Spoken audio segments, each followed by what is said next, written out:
Now, our next speaker, this is one of those that we always said need no introduction. She has been coming to this just about as long as I have.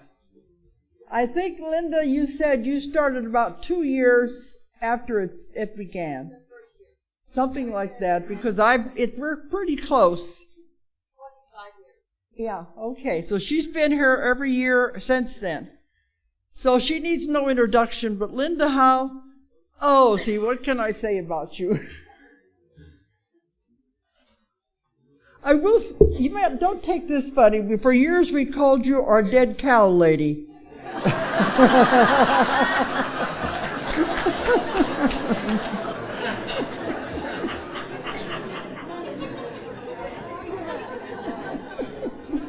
Because her expertise were the mutilations. And it was way back when you made your first documentary, Alien Harvest, is that what you called it? Strange Harvest, it was Strange Harvest or Alien Harvest, about the cattle mutilation. So she's been in on that since the very beginning. And for years she had done the investigations, the science behind it. But then now she's branched off into so many different things. So you're truly a reporter and a collector of information. That's your main focus. So every year she comes, she has different information. You still have your radio show or not? I do, Coast to Coast and Dreamland. Okay. I did Coast to Coast last week. Yeah. So I do Coast the last Thursday of every month.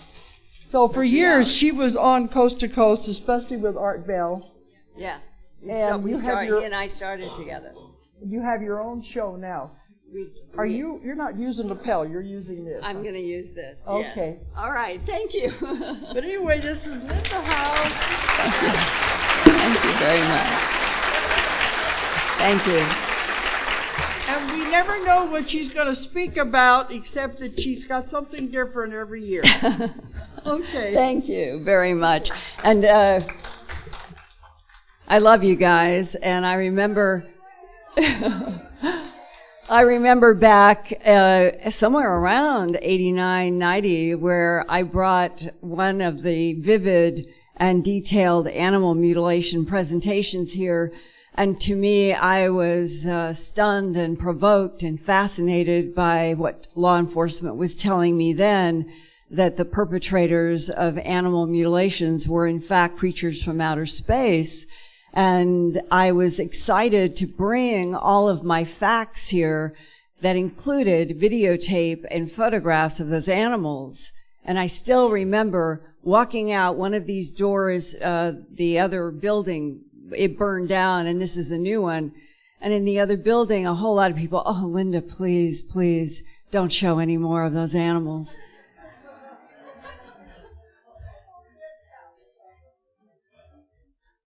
So I have learned to run the gamut of razor blades in fields for a long time on a lot of subjects.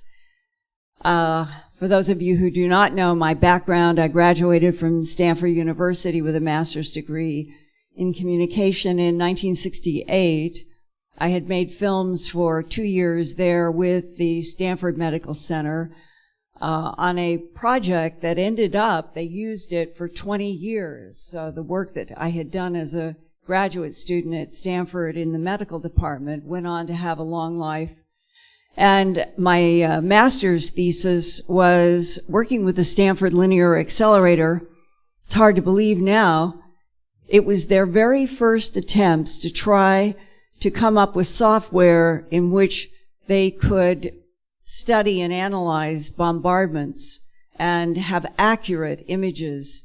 And my master's thesis then was called a picture calculus, trying to describe in film what they were trying to do over in the Stanford Linear Accelerator.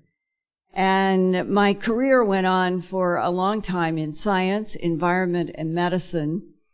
And when I moved from Boston with my family then to Denver, Colorado, I was hired to be director of special projects at the CBS station in Denver. And I had been there 2 years, had been working on a variety of subjects that had absolutely nothing to do with what we are sharing today, when there were headlines again in the Denver Post and the Rocky Mountain News about the unusual animal mutilations. And I remember saying to my husband then, I'm going to get to the bottom of these animal mutilations, and it might be our government. And how ironic those words are to me today, as I stand in front of you and a screen and a presentation in which it says Taxonomy of Extraterrestrial Entities. And I think that what I am trying to do here today, at a conference that has been probably the most strongly sustaining in terms of a conference that I think of where each year, starting from the beginning, a few of us would come to truly share information about what was happening, that our government had placed a policy of denial on. And there was an excitement at Eureka Springs because it was a feeling that we were always moving forward on some sort of a new breakthrough for those of us in the trenches trying to come up with facts, but with an audience that was there honestly with open mind and not sarcasm and not cynicism. And I feel that's true today. And that's why I decided, with a little bit of a beating heart, that I would try some of the thoughts that I have been personally struggling with as a reporter about who and what are we dealing with that is in a non-human category but may have a very intimate relationship to what we are and why we are on this planet, and that I do not believe the government is going to help us, and therefore we have to help ourselves. And I hope today that what I'm going to share, it may trouble some of you, it may shock some of you, but I think my own personal conviction is we are so weakened by policies of denial. We are strengthened by knowledge.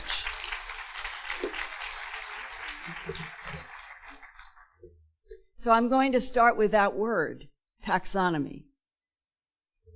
Taxonomy, by dictionary definition, is the science of naming, describing, and classifying organisms.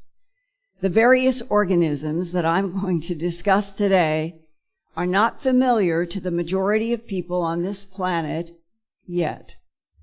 But I am assuming that this annual Eureka Springs audience, the special audience, is one that doesn't doubt at all that we're in a universe along with many other life forms. I think that is true of this audience. And that no matter what policies of denial governments have about that we know that we have already passed in our own minds, along with a lot of other people, the paradigm that we are alone in this universe, that the opposite is true. So as a reporter who has been trying to share my evolving investigations in Eureka Springs for the past quarter century, for the purpose of this presentation today, I am going to assume that I am not offending anyone here by presenting illustrations and excerpts from human abductees and alleged government documents and leaks, even if I cannot prove them as fact. It's always the problem. We need hard, provable fact. In 1994, my second book, Glimpses of Other Realities, Volume 1, Facts and Eyewitnesses, was published with a 50-page taxonomy of extraterrestrial entities. And back then, that was a visual taxonomy that I put together from dozens of color and black and white illustrations shared with me by people in the human abduction syndrome generally. 20 years ago, I grouped together different types of alien beings by shape and color, but with very little understanding about the relationship of the beings to each other. And I'm just going to share now some of that material so that we're going to go from a taxonomy that had no possible understanding to maybe a taxonomy today that is beginning to settle into something that is actually correct, if startling. Okay, we're looking at drawings from one abduction. I want to stress this. This is Houston, Texas, May 1973, and this means that even then, the people who were less exposed to any concepts that we're discussing, that they were still trying very hard to draw and illustrate what they remembered in their minds. And in this case, this was teenager Cindy Tyndall and her mother Judy Doherty, who were abducted near a pasture outside Houston where a calf was being lifted up in a pale yellow beam that soon took the mother and daughter too. So calf, mother, and daughter go up in this beam. On board, they watched snake-eyed gray creatures, an insect-like entity, and another being with large black eyes who seemed more gentle and kind. The non-human entities all worked in a lab together, and they were excising tissues from the beamed-up calf while the teenage daughter and her mother watched. Another is in the mix. Cindy also sketched this mushroom-headed being that had narrow, oriental-looking eyes with vertical pupils, again, the reptilian theme. Memphis, Tennessee, 1980s, is a big jump. Adult male encountered this tall red-haired during an abduction. Similar red-haired types have been described by abductees in Nevada, Southern California, and the Andes Mountains of Peru. New Jersey, 1987, adult female worked with a sketch artist to depict the male on the left, about 7 feet tall, that was working with the blonde female humanoid that she said had a white, pearlescent, translucent complexion. The New Jersey female abductee thought the male's eyes were more golden and that the female eyes were a pale crystal blue. But she compared both their eyes to a cat's, in which there are vertical dark pupils. The female abductee stressed that when she first saw this tall male humanoid, his eyes were solid black, but, quote, he took something off, like shields from his eyes, and there were cat eyes underneath, close quote. The New Jersey abductee said these beings wore a patch of 2 overlapping triangles open at each end, which signified, quote, the merging of 2 worlds, close quote. She did not know which worlds or why. That same New Jersey female also sketched this tall, beak-nosed human male wearing a skull cap that worked with a tall blonde female. Both had cat eyes.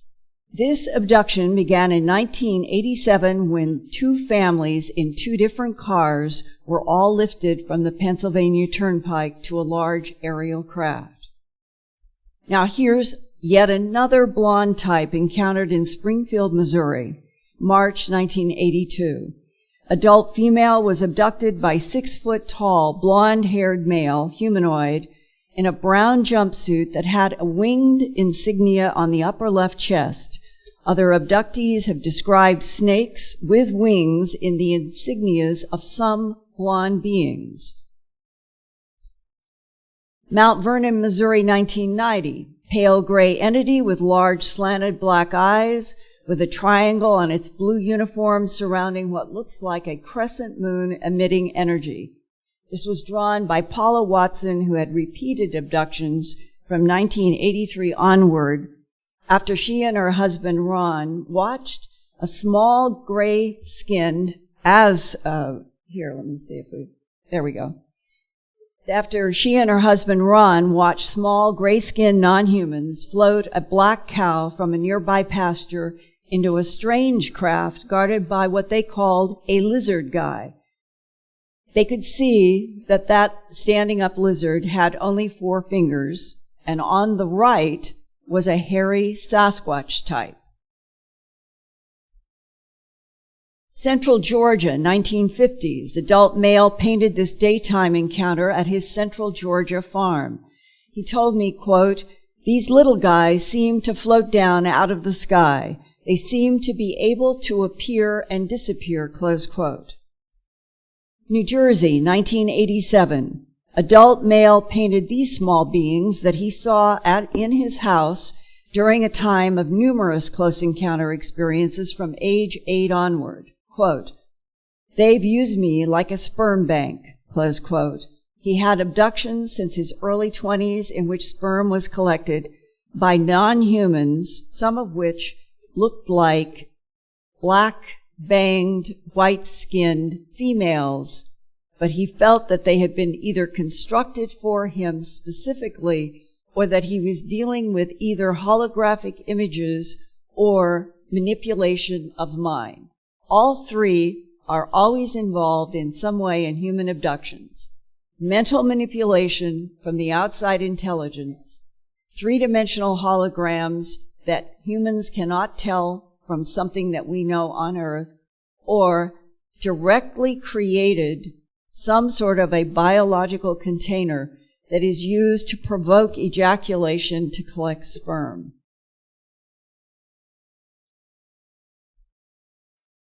Indianapolis, Indiana, 1965. Adult female who had experienced many abductions from age 4 on sketched this taller being in a long-sleeve robe, accompanied by 3 small gray entities that she saw at age 18. The abductee intuitively sensed, even back then in 1965, that the little entities were programmed biological machines that would be called androids. Longmont, Colorado, November 1980. Tall, white-skinned, bald-headed humanoid wearing a long blue cape with a high blue collar was sketched by an adult male under hypnosis about a joint abduction with his wife in late November 1980. Like the 1987 New Jersey family, the members in 2 cars lifted up from the Pennsylvania Turnpike, this Colorado husband and wife were also lifted in their car up from a Longmont road. The husband, a commercial artist, also sketched another smaller being wearing a yellow shirt. The multiple layered collar seemed so out of place on something that we would say was an extraterrestrial, but other people over the past several decades have also seen and sketched collars on their ET handlers. The male abductee, in this case, this artist, he's very bright, and some of his renditions of their experiences that others have seen have reacted that his drawings are as accurate or more accurate as any they've ever seen. He said that the pastel colors that he had available to work with under hypnosis didn't give him the range that he needed, and that in this particular face, it would be more gray than what he was able to do, but not completely gray. That there was a definitely beige or yellowish beige color to this particular skin, that he as a human male referred to as, quote, the creep, because, quote, it examined me and took my mind out and added something. There's more to life, more to the world, there's more to everything than anybody knows. There are more than 3 dimensions. Everywhere it all works together. Everything coexists. There are different dimensions that we cannot go into. That one paragraph you have heard echoed in many other different cases. You will hear it echoed again in a government document I'm going to share. It is as though we have grown up and we are familiar with XYZ axis in this 3-dimensional world with time as a 4th.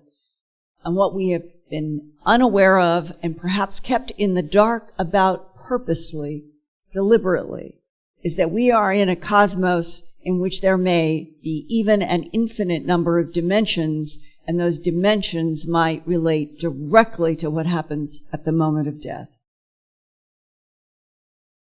The Longmont husband also sketched with charcoal a wider scene of that yellow-collared entity. Bakersfield, California, 1990. Adult female drew yet another purple cape with a high collar on a being that she thought was at least 7 feet tall. He had a larger cranium than most human heads, along with a very big and long nose. His large slanted eyes had huge vertical black pupils in gold irises. She said, quote, "He was in charge of everything, over everyone else, including the smaller gray beings," close quote. And here is a side note. A lot of you may not know about a big curved nose from the famous Betty and Barney Hill case. They were abducted from the White Mountains in New Hampshire on September 19th to 20th, 1961.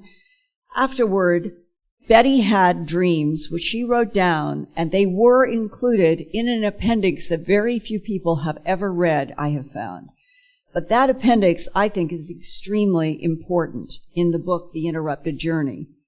Betty Hill wrote, quote, "Their alien noses were larger and longer than the average size human nose, although I have seen people with noses like the ones on the ETs, like Jimmy Durante," close quote.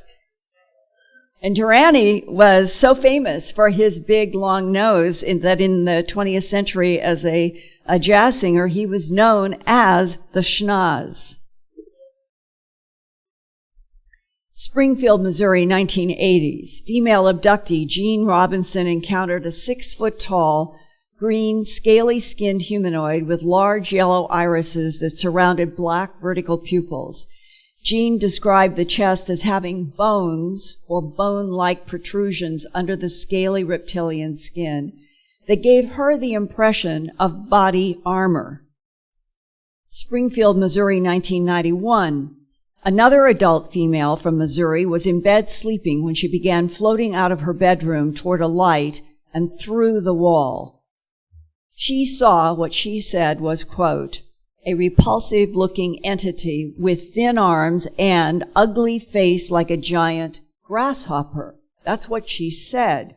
But when she sat down with an artist to draw what she remembered in her mind, she ends up with this humanoid entity that has a net-like of scales all over its body.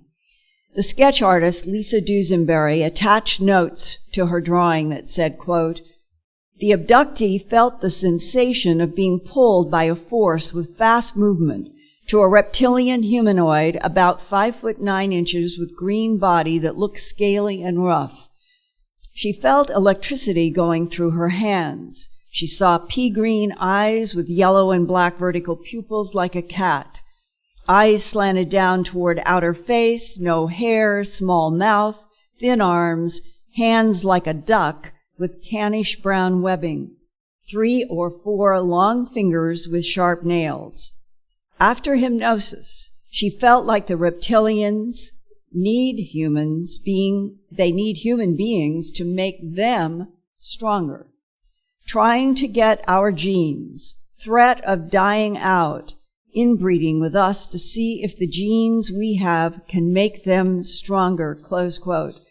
For those of you who have seen my Bentwaters presentations in the last year or two, remember that under hypnosis, that Jim Peniston, recalling some of his experiences with the light with John Burroughs in the forest, that one of his abduction scene recalls was, they were time travelers, they are us, and they are using us here as Band-Aids because far in the future, 40 to 50,000 years, they are dying out. One scientist, an abductee who has never gone public, told me that he had also been shown a 3D holographic screen in which it was shown to him the spiraling of a double DNA helix, and that in the screen and the craft during his abduction, that the beings showed the DNA was maimed, just something had happened, and that in the far future, what was human civilization as it became could no longer, the DNA could no longer replicate, and they were facing the end of millions of years of evolution because DNA would not function. That may be what is related to this theme that comes up not only among abductions, but in government leaks, that we are dealing with an issue of survival.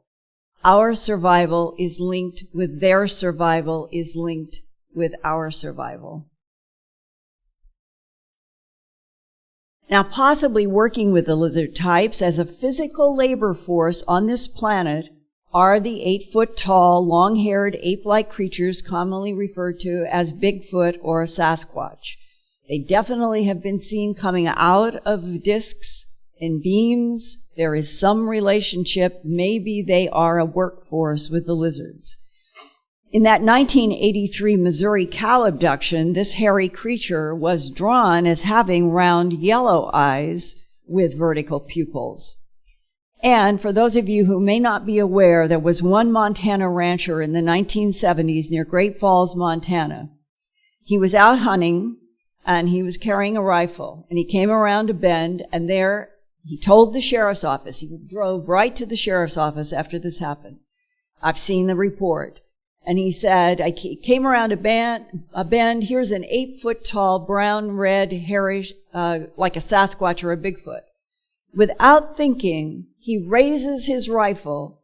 He said it was only about 12 feet from him. He shoots right at it. It's close. And the hairy creature disappeared in a flash of light. And he asked the sheriff, how can this be biology if it disappears in a flash of light? Well, now today, in 2013, we're all beginning to have a whole new definition that there are technologies and perhaps the concepts of other dimensions in which things literally can come in here, leave, go someplace else, and that the only residue is a flash of light. Central Georgia, 1950s, praying mantis encountered by young male at his family's Georgia farm when he was 8 years old. He associated the praying mantis with small gray beings which he thought were androids programmed to do work for the praying mantis types. And that same 8-year-old also saw a little gray entity behind 2 glowing-faced praying mantis creatures on his farm. Covina, California, 1963.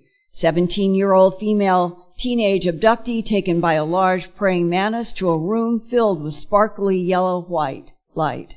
And she said, praying mantis being and light-filled room. I remember the being slowly coming around the corner and facing me. He stood very still and simply waited as if he knew how frightening he appeared. Eventually, he began to talk to me in my mind telepathically. He seemed to possess a great deal of dignity and gave the impression of being quite old. He walked me to this room filled with dense light. The memory ends with me about to enter the room and the thought translated into the light has to do with what happened. For those of you who are familiar with my books, Glimpses of Other Realities, Volume 1 and 2, there's a whole section about the resurrection technology that so many abductees have drawn, in which there is light above and below, and they see inside of the resurrection technology body containers that are both human and extraterrestrial, in which life force can be projected by these beings. The experience in this case of the teenager involved what she called a soul transfer from her human body that had a diseased heart from rheumatoid fever to a healthier clone version of herself also as a teenager. So the clone that she knows that she is somehow being revivified into is the same age as she was when she was allowed to see her body die. The teenage clone made by the gray beings and praying mantis creature was preserved in a transparent tube lighted from the top and bottom. The cloned teenage body replaced her diseased body.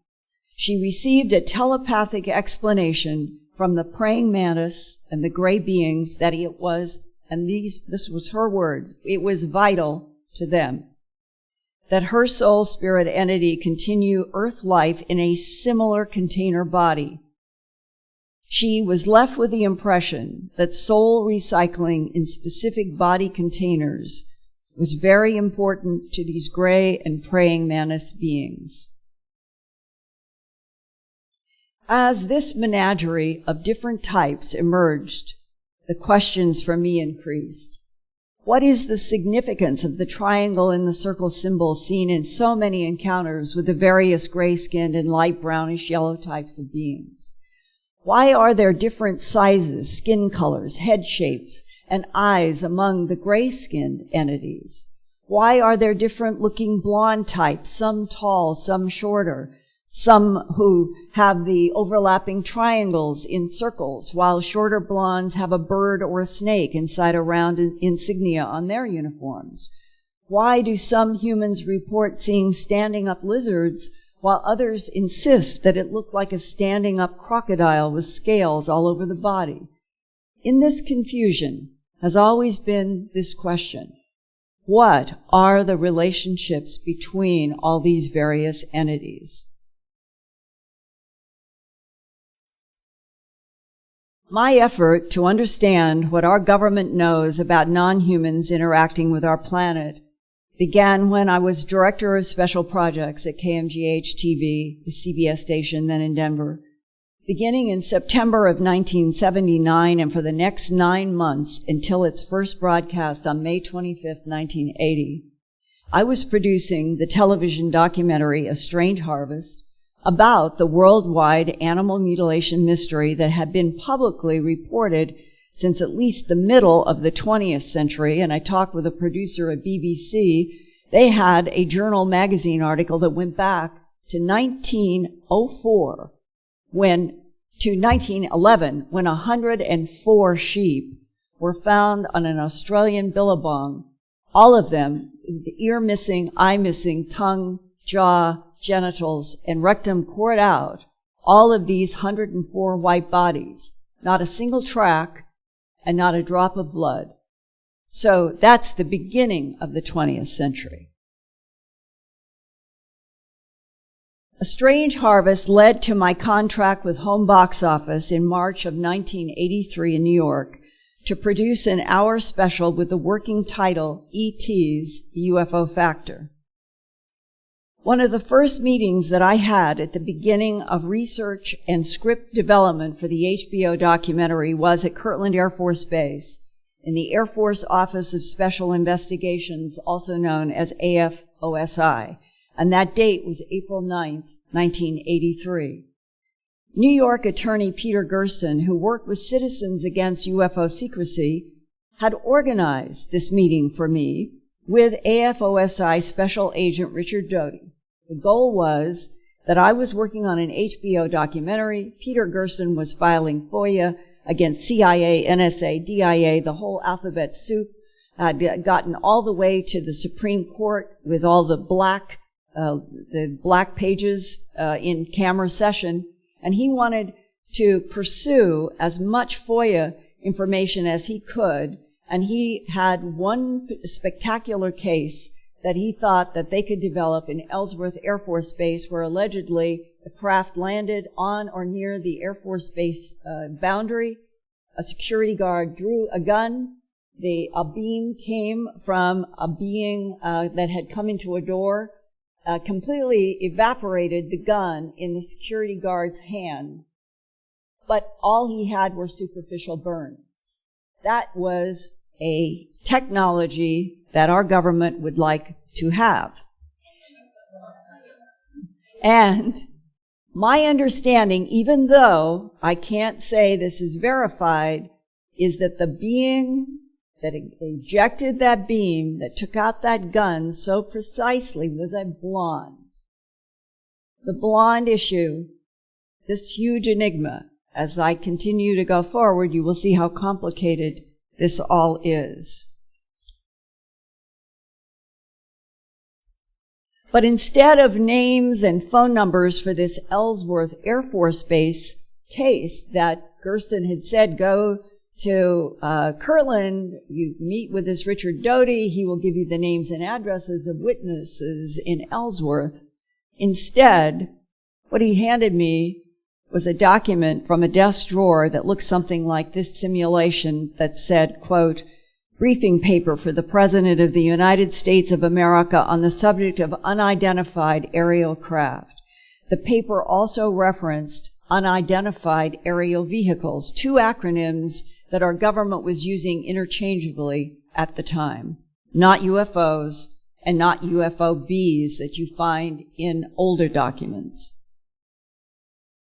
The alleged presidential briefing paper was about government monitoring of an alien presence from at least World War II, a briefing paper that included this sentence, quote, "Extraterrestrial biological entities manipulated DNA in already evolving primates to create Homo sapien," close quote. According to current Earth science, those evolving standing-up primates began with Homo erectus on the left about 1.8 million years ago, that changed over time through various primate models to Homo sapien sapien, modern human in this room, on the right, that emerged about 35,000 years ago. And I remember at various times with military and intel people off the record being exposed to the concept that we were dealing with at least one type of extraterrestrial biological entity that was considered to be a telepathic hive mind civilization. That it harvested sperm and egg genetic material from Earth in order to produce cloned biological body containers. But for what purpose was always the question.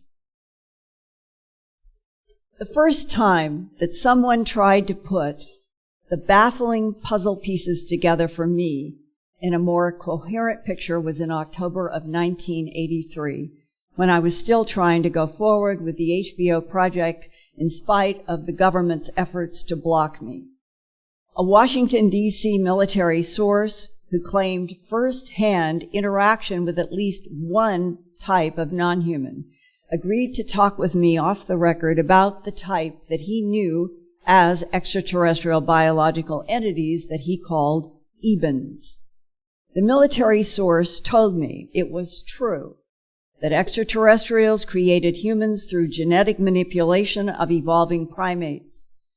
But he stressed that no one in the American government with access to that knowledge ever wanted to be alive if or when such an announcement were broadcast to the world that humans are an ET experiment.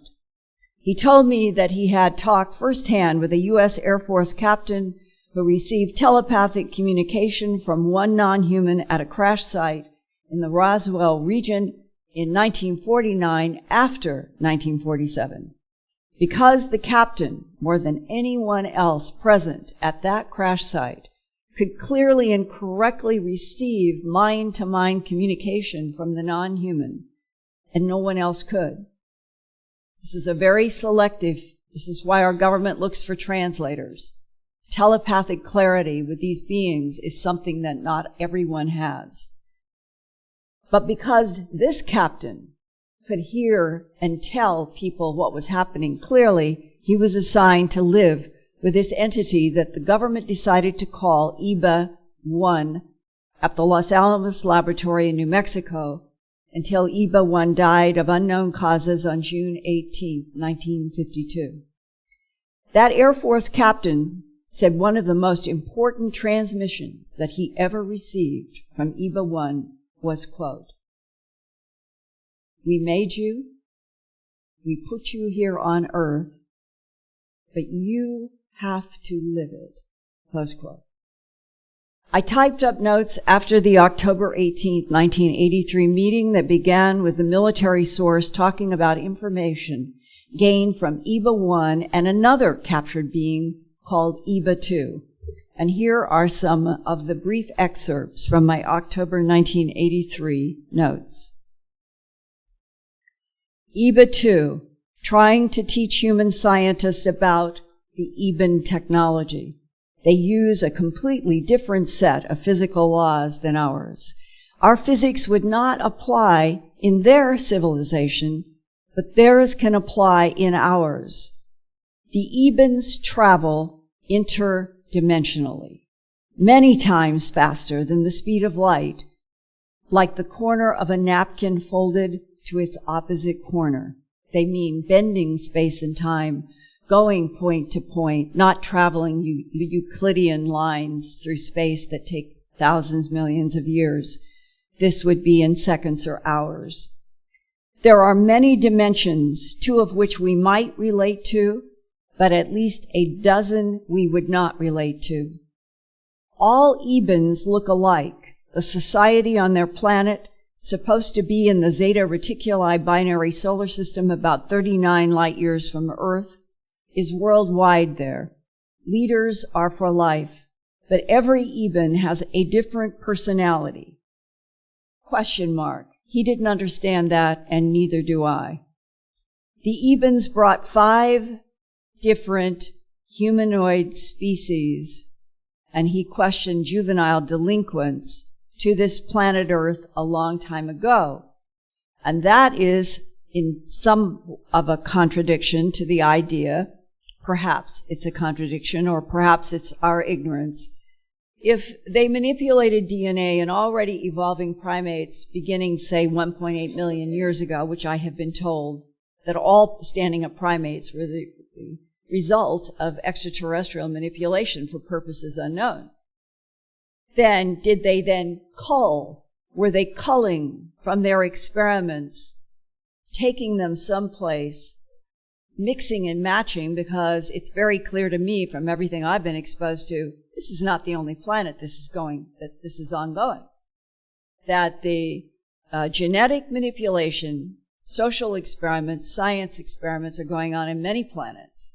And if various pieces are culled and then they're put on another planet, it might explain how they could have been manipulating DNA, creating standing-up primates, culling from them, using them in other planets, and then at some point, probably in a nearer history, they bring 5 different humanoid species that they have manufactured and made, and they put them on Earth for the current experiment.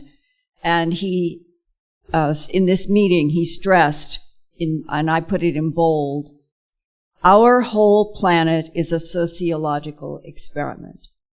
That's why the EBEs persist in the guardian role versus the renegade blonde Swedes and others.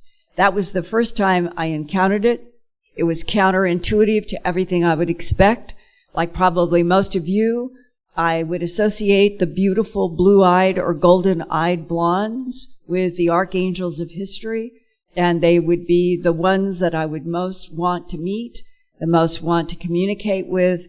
And suddenly, in 1983, what is being thrust into my mind for consideration or manipulation or misinformation or whatever is the idea that the blondes might be troublemakers. The problem is, yeah, on a lot of levels. The problem is, if the EBEs go away from Earth, what will happen here? They have a computer base inside our moon and throughout our solar system. Is that sufficient monitoring to keep the blonde Swedes in check? He's telling me this, and I'm writing down these notes with these questions. He said the Swedes, quote, have all their menagerie of cloned biological entities, close quote, but the EBEs clone too. So how do we ever know the players and their agendas? Presidents. Truman, 1945 to 1953, knew everything at the time.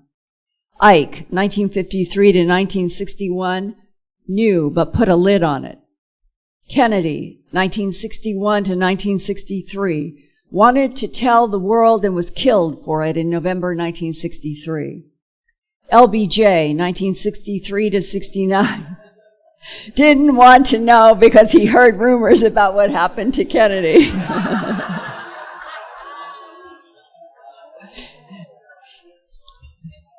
Nixon, 1969 to 1974, knew and bragged about his inside knowledge to friends. Ford, and that we know, the famous Jackie Gleason, I've been told by several different sources that really happened Nixon really made it possible for Gleason to be taken underground to where we have tubes of different types mounted vertically on a wall, and that we have craft, and it's not Area 51. It's not Utah. It's not China Lake. When I was told the location of where Nixon arranged for Gleason to go underground to see what we'll call a museum archiving of things that we have retrieved, it's in Florida. Yeah, I suppose that makes sense. Ford, 1974 to 1977, the question marks, no one seems to know. Was Ford ever briefed on anything? He served as a transition. Carter, 1977 to 1981, briefed in 1976 and again later on, but decided the story was too big to deal with. And I can believe that with him. Reagan, 1981 to 1989, briefed during campaign because he was so pro-military that MJ-12 wanted to quiet him down a little. So briefings about this complex subject are sobering, apparently, to sitting presidents.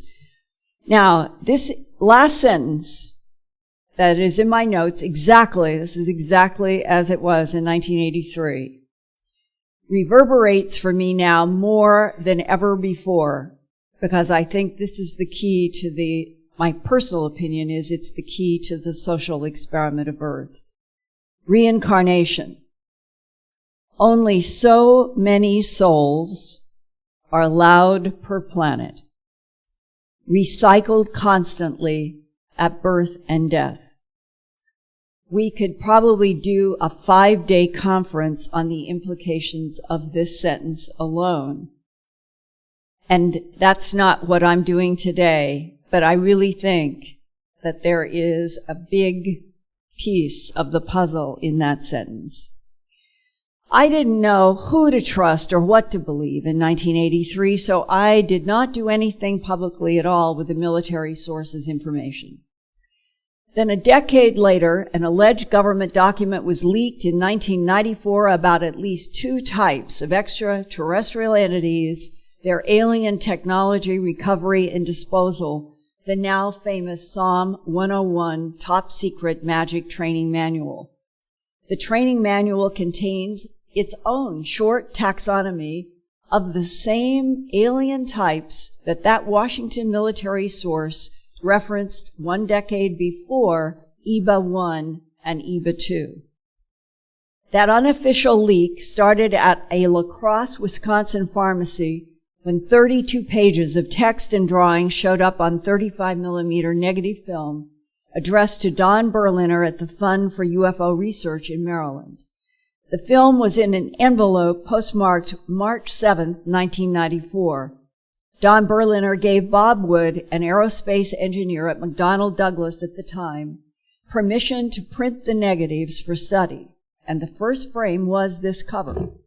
Quote, restricted Psalm 101 Majestic 12 Group Special Operations Manual, extraterrestrial entities and technology, recovery and disposal, top secret, magic eyes only. Warning. This is a top secret, magic eyes only document containing compartmentalized information essential to the national security of the United States. At the bottom is the War Office seal and the words Majestic 12 Group, April 1954. Here is a close-up of that original U.S. War Office seal that was used continually from 1789 until 1949, when the War Office became today's Department of the Army under the Department of Defense. The implication is that this training manual was produced before 1949 and updated in 1954. On page 6 of the training manual is section 10, Description of Extraterrestrial Biological Entities, EBE Type 1 and EBE Type 2. EBE Type 1. These entities are humanoid and might be mistaken for human beings of the Oriental race if seen from a distance. And I want you to have the experience that I think that falls into that category, don't you? There is something about it, if you were looking at it from a distance, that you could say outside of the multi-level collar that it was somebody who was perhaps a Filipino or something along those lines. They are bipedal, 5 feet to 5 foot 4 inches in height, and weigh 80 to 100 pounds. Proportionally, they are similar to humans, although the cranium is somewhat larger and more rounded.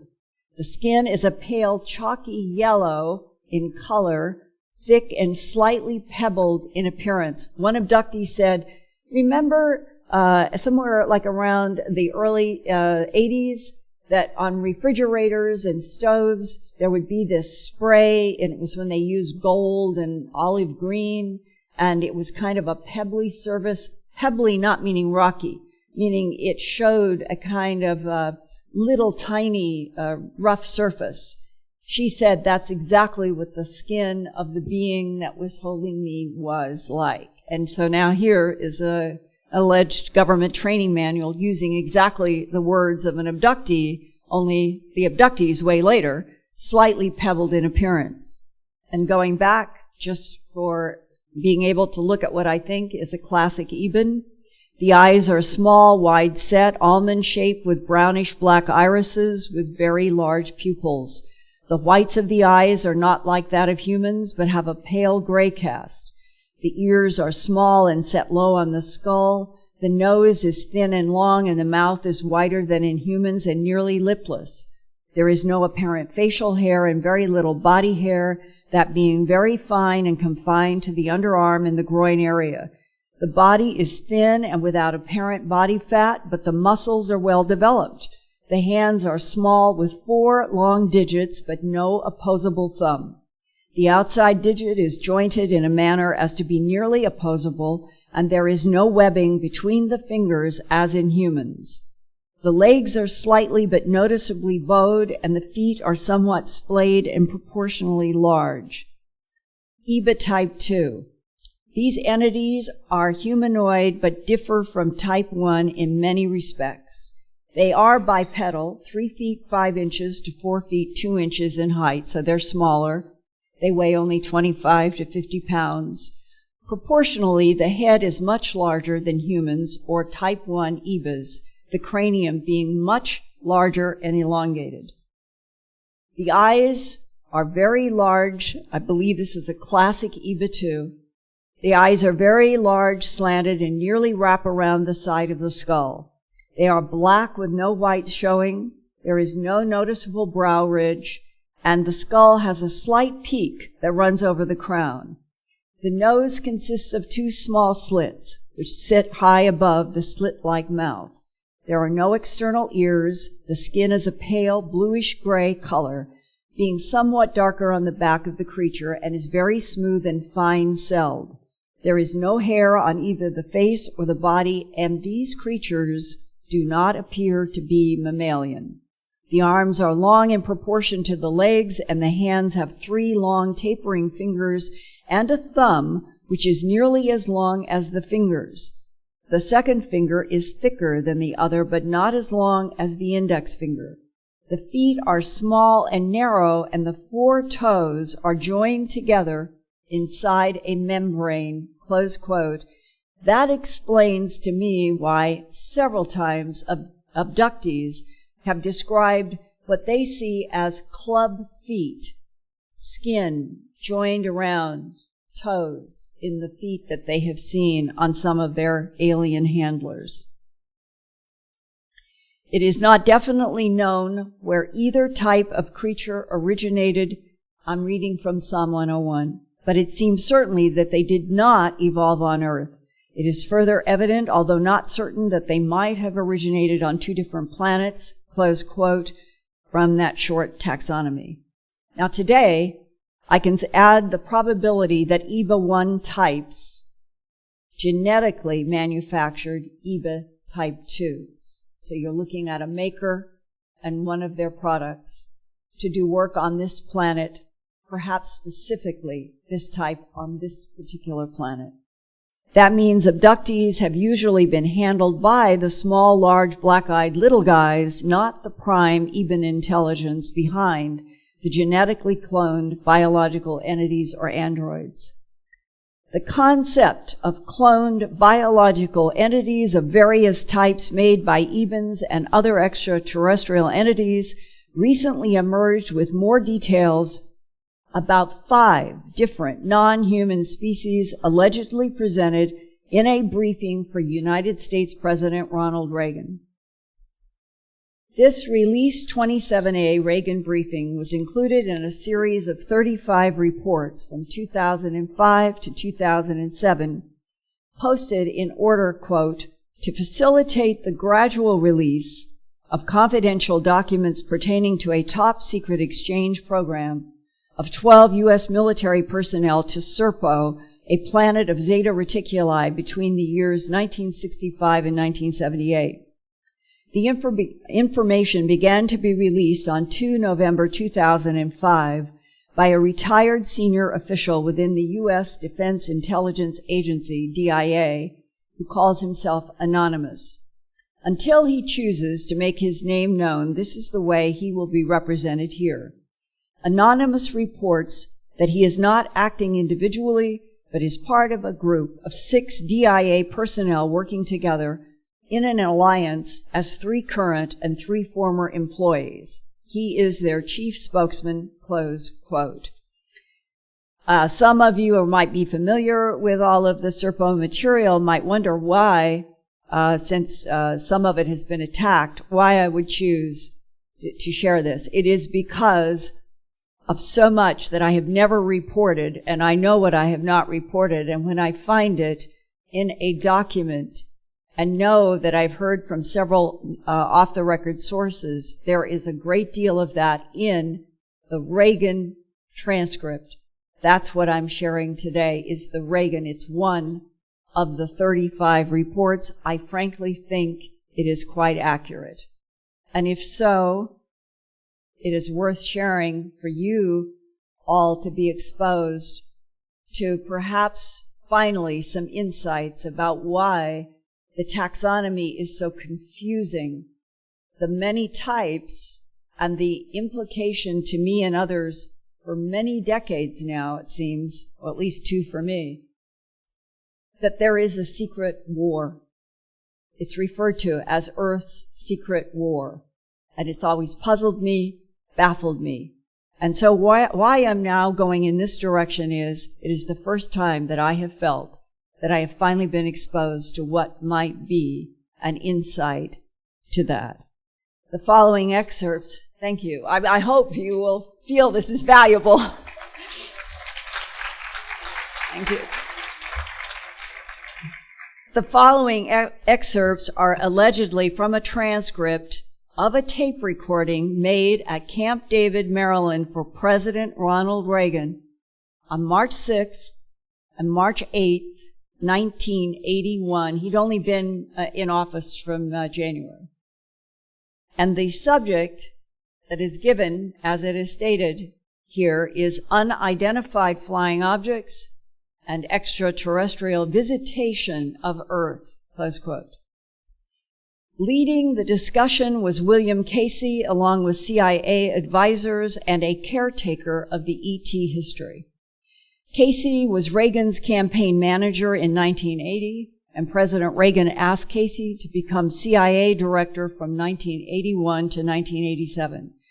That means this briefing on March 6 to 8, 1981, 2 months after he took office, and that the excerpts from that alleged tape recording of the CIA briefing for President Reagan begins with someone identified as the caretaker of the ET history, and that probably, knowing what I do know, it's the CIA leading and DIA is involved. The United States of America has been visited by extraterrestrial visitors since 1947. We have proof of that. A reality check on that statement from other leaked documents.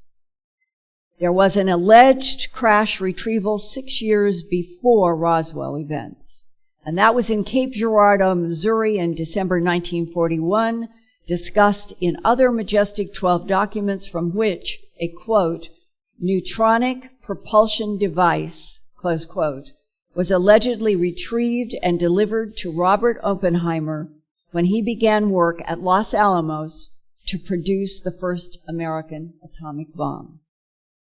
Yeah, I read this with my own eyes.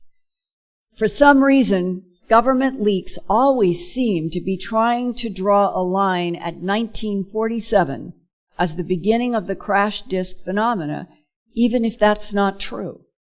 But for President Reagan, this caretaker acknowledges millennia of ET interaction on Earth. He says, however, we also have some proof that Earth has been visited for many thousands of years by various races of extraterrestrial visitors. Mr. President, I'll just refer to those visits as ETs. In July 1947, a remarkable event occurred in New Mexico. During a storm, 2 ET spacecraft crashed. One crashed southwest of Corona, New Mexico, and on this map, here's Roswell, here's Corona along Highway 54, here's Albuquerque, here's Socorro, and here is Dadle, marked by that Google pointer. One crashed southwest of Corona, New Mexico, and one crashed near Dadle, New Mexico. The U.S. Army eventually found both sites and recovered all of the debris and one live alien. I'll refer to this live alien as EBA-1. President, what does that mean? Do we have codes or a special terminology for this? Mr. President, EBA means extraterrestrial biological entity. It was a code designated to this creature by the U.S. Army back in those days. This creature was not human, and we had to decide on a term for it, so scientists designated the creature as EBA-1. We also referred to it as Noah. There was different terminology used by various aspects of the U.S. military and intelligence community back then. It's been suggested to me that the word Noah relates to that there had to be a salvation of the EBEs standing up primate experiment because of natural catastrophes, and that the Noah story to us is a direct intervention on the part of the EBEs to save the DNA of all living life on the earth at that time.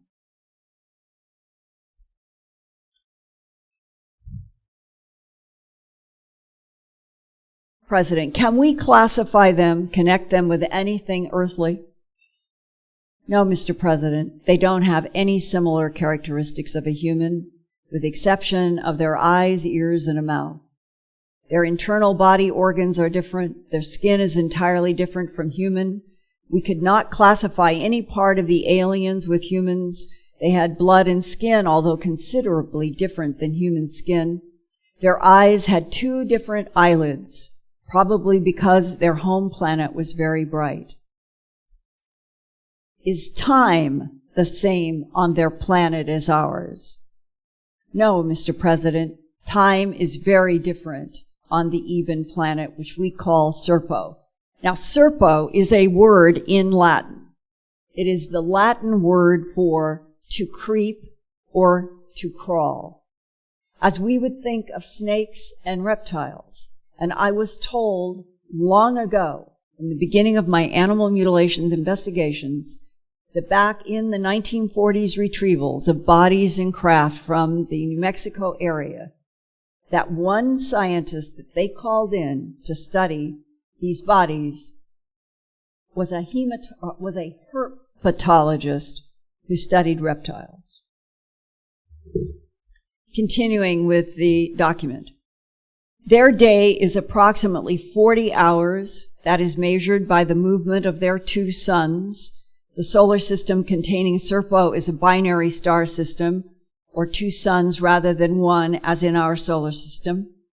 The distance from Earth to Serpo is about 40 light years. It's actually 39.4 to Zeta Reticuli 1 and 2. They can travel that in about 9 of our months. I am no scientist, but as I mentioned earlier, they can travel that great distance by means of space tunnels. They seem to be able to bend the distance from one point in space to another. Just how they do this must be explained scientifically, and I will just make a sidebar. I've had quite a discussion about this several times with people off the record. And the way it is explained to me, and we're beginning in CERN work, that there are particles that can literally move dimensions. They're actually beginning to track this now. And if you can, let's say, in your mind's eye, think of when Jeff was presenting the three-dimensional hyperbolic tessellation in that Ohio cornfield as a representation by something that wanted us to pay attention to that.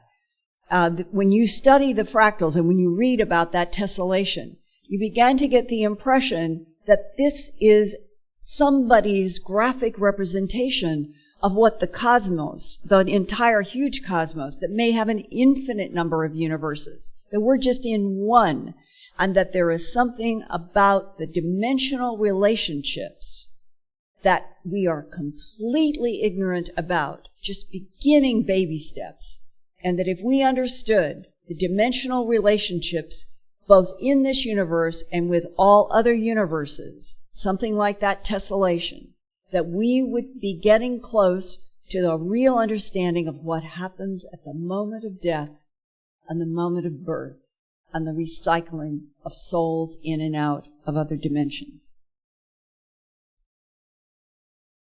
Are they all friendly? Advisor number 1, Mr. President, that is a very difficult question to answer. There are many parameters that we follow to evaluate the threat. However, we have little intelligence on 4 of the 5. We have plenty of intel on the EBEs. They've given us everything we've asked for. They have also helped us to understand the other 4 species. I'm afraid to say, Mr. President, and please don't misunderstand my words, but we think one of the species is very hostile. William Casey. Mr. President, we have intelligence that would indicate this one species of aliens have abducted people from Earth. They have performed scientific and medical tests on these humans. To the best of our knowledge, no humans have been killed, but as advisor number 1 stated, the intelligence is from witnesses and we haven't thoroughly evaluated this intelligence. We have captured one of these hostile aliens. This gets into some very, very sensitive areas, Mr. President. I strongly suggest we end this discussion and move on to any further questions you might have and then get back to this. I don't think we are prepared to provide you with accurate answers to your questions about the potentially hostile aliens at this time. That was March 6 to 8, 1981. Okay, but expect this to be given to me as soon as possible. I want to know everything about these hostile creatures. I mean, we should start forming policies on how to deal with them. Advisor number 1, do we have operational war plans on this? Advisor number 1, yes, Mr. President, we have war plans on all potential threats to our country. Is that called testosterone arrogance? Sorry, I love you guys. William Casey. Okay, give the president the names, caretaker. Okay, thank you, Mr. President. The 5 species are called EBEs, archeloids, quadriloids, haploids, and trontoloids. These names were given to the alien species by the intelligence community, specifically MJ5. The EBEs are friendly, the trontoloids are the dangerous ones. We call the hostile aliens simply that, HAV, meaning hostile alien visitors. MJ-12 placed that code on them back in the 1950s. Now, just a brief note about MJ-5. Allegedly, MJ-1 through MJ-12 have been a group of people who were appointed by Truman in and around 1947, and he took business, military, scientists, and trusted colleagues with what he considered to be a subject that could blow up in all their faces, and assigned them to study, to monitor, and he gave them the names MJ-1 through MJ-12. MJ-5 is the one referenced here, and I have been told that each one of those men originally were given certain assignments to study concerning the extraterrestrials, and over time, the baton has kept being passed, and I will share something about that with you at the end. But right now, that's what they mean when they're talking about MJ-5. Trusted colleagues that began with Truman, and one of them was obviously assigned to study the types and come up with a taxonomy like I'm struggling with here. All of this done under the strictest policy of denial, allegedly in the interest of national security, which I think imprisons us eventually, but this is the policy that is still in place. President, you mean to say that these HAVs have been visiting us and kidnapping our people since the 1950s? William Casey. Mr. President, we have some indication that they might have been doing this for some time. I think what he is not saying is probably for thousands of years. But we can be sure that the EBEs have never done this. They are extremely peaceful and would not harm a living soul, including animals. I will have a comment on that in a minute. I think that is an overstatement. President, my God, just knowing we have names for these things is amazing. Which one did we capture? William Casey. Mr. President, we have a trontoloid, but it is dead. We captured it in 1961 in Canada. If there's anybody in this room who knows anything about a Canadian case in 1961, please send me whatever information or see me. I don't know what this is. I wish I could share a whole bead about this with you, but this is coming. I learned about this for the first time reading this Reagan briefing. We captured it in 1961 in Canada, and we had it in captivity until 1962 when it died. One more footnote. All the way back to 1983, I'm working on the HBO project. I get a call from a reporter in Florida. I had only met him once. He called me and he said, Linda, my God, I have just been shown videotape of a creature. I don't know what the creature is. It is behind what looks like a thick glass wall in a cage. It is making a horrible sound. It is moving back and forth. I don't know how they can contain it. It doesn't feel to me like it could be contained. I want you to see the videotape. I am going to send you the videotape. That was on the phone, and 1 week later he was dead. And I never received anything. Was it this film? Did they feel that this was so somehow threatening? I feel we should be seeing all of this, but then I just think that lies always end up in the wrong place. Advisor number 1, Mr. President, these hostile aliens are pretty sneaky. They seem to appear and disappear, which is beyond our technical understanding. Now remember, for those of you who were here last year, and I was presenting the time travel, ETs, time travelers, and self-activating machines, that the dragonfly technology that is absolutely real was not originally human. The whole premise was that they had self-activating software and machines that could function throughout the universe through this self-activating software. And what was one of the key components? Invisibility. And then if you jammed the frequency of invisibility, you might see it for a few seconds. So the idea of things appearing and disappearing really truly has been reported for a long time, but at this point they're talking with the president and maybe they wanted to keep it simple. They seem to appear and disappear, which is beyond our technical understanding. They also seem to float or defy gravity. This was also part of my presentation last year on that self-activating, neutralizing gravity. We have actual photographs of them doing this. We have a classic abduction incident that was recorded by military intelligence personnel. It happened in 1979 near a military base. Where, Reagan asks? In New Mexico. 1979. The caretaker. New Mexico is similar to the home planet of the EBEs.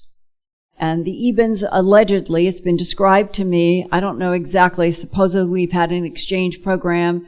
I've been told that the sky is a kind of pearlescent at the highest level of whatever is happening between the planet and the suns, that the most dark it ever gets would be dusk, and then it goes bright again.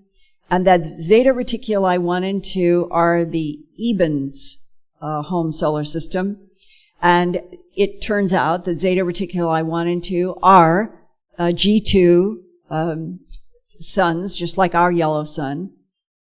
Now, the caretaker says, since we do not know which planet the Trantiloids come from, an advisor 4 interrupts. Caretaker. I think we do. I think the EBEs gave us that information. We know the star group. It is close to our solar system in astronomical terms, maybe 10.5 light years away on the third planet of the Epsilon Eridani solar system. The Trantiloids are actually closer to us than the EBEs are. Epsilon Eridani is an orange dwarf star in the constellation Eridanus, a cooler, fainter K2 solar spectrum compared to our G2 yellow sun. At 10.5 light years from Earth, Epsilon Eridani is in a multiple star system and has an estimated 82% of our sun's mass, which is on the right, 74% of our sun's radius, but only 34% of our sun's luminosity. So it's an orange color instead of a yellow sun. The Reagan briefing indicates the third planet in the Epsilon Eridani solar system is the home of the hostile insect Trantiloids, versus the EBEs from the Serpo planet in the Zeta Reticuli 1 and 2 binary yellow suns that are 39 light years from Earth. And what's interesting to me, contradicting some of what was said by Caretaker and Advisor 1, the Betty and Barney Hill case that you're all familiar with, the association with the star map that Betty drew under hypnosis that has been so well matched over the years by the amateur astronomer Marjorie Fish, and others have studied it, was Zeta Reticuli 1 and 2.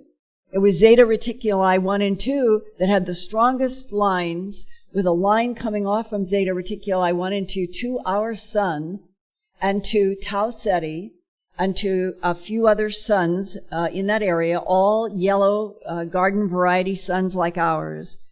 And thus it seems that the EBEs, as well as the Trantiloids and others, would have to be in the category of abducting humans, because I think Betty and Barney Hill were working with EBEs.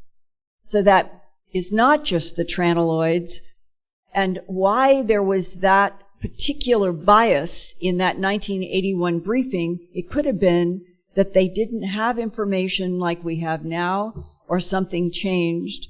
But I think that the EBEs have abducted as well.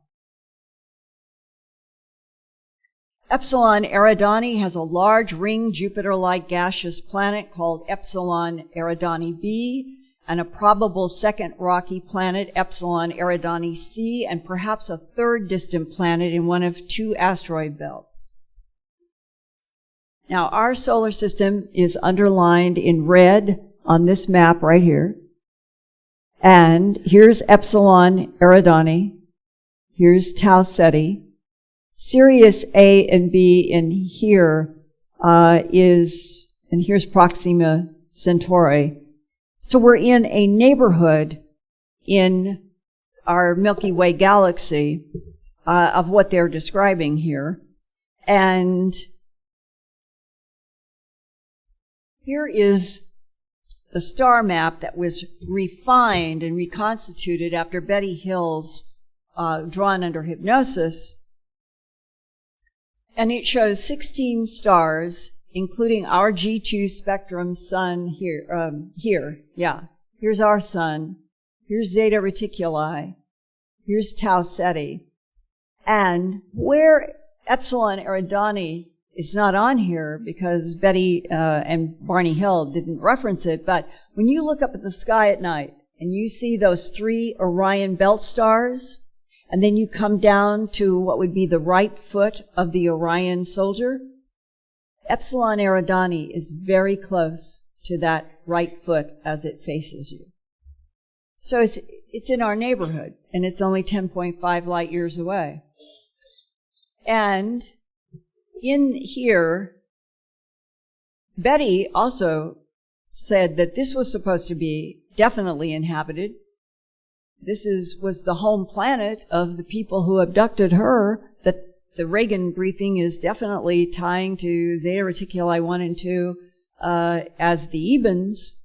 And this just shows you that you've got to keep cross-referencing this very complex story throughout the timeline of history in order to try to keep any of this straight and have any reality checks. There's so much that needs to be processed and remembered. Historically, Betty and Barney Hill were the first documented case in what has come to be known as the human abduction syndrome. And Betty described that alien leader as showing her that 3-dimensional star map, of which this is now an even better graphic. This is based on her graphic. And she is showing trade routes between Zeta Reticuli 1 and 2 to these other solar systems, including Tau Ceti, and here we are up here. So what is the relationship really between the EBEs and the other 4 extraterrestrial types named for President Reagan? In an earlier Serpo.org report, the anonymous source said, the EBEs cloned other races of aliens. The archeloid is a cloned biological entity created by the EBEs with big curved noses, also referred to as big nose grays by modern military personnel. The quadloids were also cloned from 2 other species, praying mantis and lizards. Further, the Reagan briefing says the EBEs cloned the archeloids, the big nose grays, with a genetic process called, quote, rapid cycle cloning, close quote, which from my point of view relates directly back to all the information I got in the early 1990s from people who were encountering what they called the resurrection technology of the tubes, in which full-blown adults could somehow interact with life force and have these transitions from somebody allowed to die because of rheumatic heart fever and come back alive inside of a teenage body. Rapid cycle cloning. Now, just getting close to the end, just to go over a summary of the 5 non-human types. 1, the EBEs, allegedly from a planet called Serpo, a desert-like planet where skies are bright or dim but never dark, that orbits one of the Zeta Reticuli binary suns in a solar system 39.4 light years from Earth. Archeloids. EBEs genetically created these big nose grays that are cloned biological entities by rapid cycle cloning. The name given by the U.S. government insiders probably relates to ancient Greek archon, word for ruler or lord. Allegedly, EBEs were first placed They're genetically created archeloids on a planet near the Milky Way's Cygnus arm that has a sun just about the size of our sun and a planet that's a little smaller than Earth, so that they didn't put them here first. Quadloids. EBEs also genetically engineered these praying mantis and lizard-like creatures. Quad in Latin means four, presumably referring to these entities' 4 fingers and 4 toes. EBEs allegedly placed these genetically engineered creatures on what they call planet Otto in the Zeta Reticuli binary solar system. So the EBEs and the quadloids are in the same solar system together. The haploids. No detail given anywhere that I could find. If anybody has it, please let me know about the characteristics, but hapla in Latin means 7. Could this be one of the tall entities with white skin, allegedly from another planet in the Cygnus arm? And to help orient just a little bit briefly, here's the Cygnus arm, backing away out in our Milky Way. Here is the Orion, and this is where our sun is right here. Here's the Orion area and Cygnus.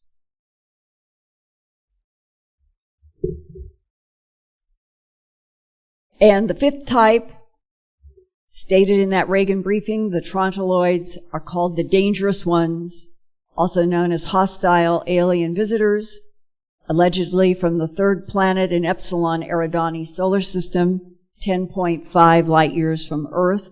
Quoting again from the Reagan briefing, advisor number 4, Mr. President, the Trontoloids have strange materials, nothing like those found on Earth. These aliens can imitate humans. They can look like blonde humans. However, they are not blonde, but ugly-looking insects. They have the ability to change their bodies. They are 1,000 years ahead of us in technology and probably every other science. Their spaceships have a force field around them. They can be shot down, but it takes some doing on our part. We know or we can recognize their language, which is entirely different than the EBEs. They use a very high-band radio system, but they have different frequencies, and it is difficult for the National Security Agency to track them. If any one of you here knows anyone who has any photos, illustrations about what the Trontoloids look like, please contact me. This apparently is a very tightly kept secret, and I'd like to know what those insects look like that is different from the praying mantis. So according to the Serpo leaks, the big picture is EBEs with their genetically created big-nosed archeloids, 4-fingered praying mantis, and lizard quadloids, plus perhaps some type of tall haploid, are out there versus the insect Trontoloids, all very skilled with making cloned biological entities, including the assertion that the EBEs also made Homo sapien and our current container model of humanity. But who are the so-called blonde Swedes or Nordics? What is their relationship to EBEs? Which blonde types are camouflaged Trontoloids, if that is true? The different blonde types have always been mysterious, and maybe some are good guys, in spite of the Trontoloids. Have some blondes and red-haired beings tried to help android humanity, such as the historic Archangel Michael, who historically fought off dragons and serpents?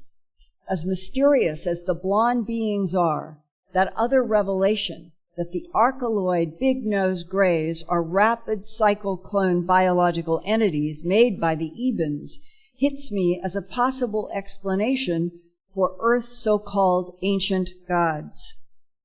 Here is a modern-day illustration of an archeloid big-nosed gray drawn from 16mm color movie film photographed on April 25th, 1964, when the U.S. government had a meeting with EBEs and Archeloids at the White Sands Missile Range area.